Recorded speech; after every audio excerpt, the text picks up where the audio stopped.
ସାମ୍ବାଦିକଙ୍କୁ ଏତେ ଭୟ କାହିଁକି? ପ୍ରଶ୍ନର ଭୟ ନା ଦାୟିତ୍ୱହୀନତାର ପ୍ରତିଫଳନ? ସାମ୍ବାଦିକ ବାହାରେ, ସମ୍ମିଳନୀ ଭିତରେ। ପ୍ରଶ୍ନ ଉଠିଲେ କାହିଁକି ବଢ଼ୁଛି କଟକଣା? ଗଣତନ୍ତ୍ରର ଚତୁର୍ଥ ସ୍ତମ୍ଭ ଭାବେ ପରିଚିତ ସାମ୍ବାଦିକକୁ ଆଜି ବିଭିନ୍ନ ପ୍ରକାରର ଅସମ୍ମାନ ମିଳୁଛି। ସରକାରୀ କାର୍ଯ୍ୟକ୍ରମ ହେଉ କି ବେସରକାରୀ ଆୟୋଜନ, ଅନେକ ସ୍ଥାନରେ ସାମ୍ବାଦିକମାନଙ୍କ ପାଇଁ ଯଥେଷ୍ଟ ବସିବା ବ୍ୟବସ୍ଥା, ସୂଚନା ପ୍ରଦାନର ସୁବିଧା କିମ୍ବା ଆବଶ୍ୟକ ସମ୍ମାନ ମିଳୁନଥିବା ଅଭିଯୋଗ ସାମ୍ନାକୁ ଆସୁଛି।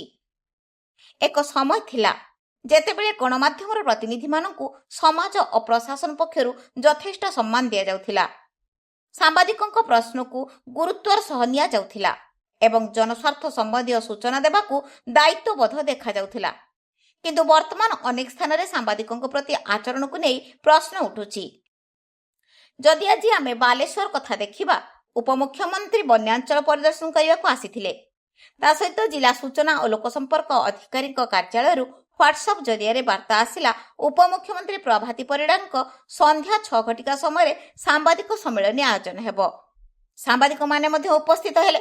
ଦୀର୍ଘ ସମୟ ଧରି ବାହାରେ ଛିଡ଼ା କରିବା ପରେ ସାମ୍ବାଦିକମାନଙ୍କୁ କୌଣସି ବସିବା ପାଇଁ ଚେୟାର ଦେଇନଥିଲେ। ବାଧ୍ୟ ହୋଇ ସମସ୍ତେ ଚଟାଣରେ ବସିଥିଲେ।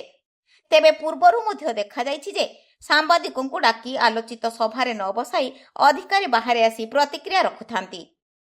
ତେବେ ଏ ସରକାର ଓ ପ୍ରଶାସନ ଗଣମାଧ୍ୟମ ପ୍ରତି ଏତେ ଡର କାହିଁକି? କ'ଣ ଜବାବଦେହିର ଡର ନା ଦାୟିତ୍ୱହୀନତାର ପ୍ରତିଫଳନ? ବ୍ୟୁରୋ ରିପୋର୍ଟ, ପ୍ରଦେଶ ବାର୍ତ୍ତା ନ୍ୟୁଜ।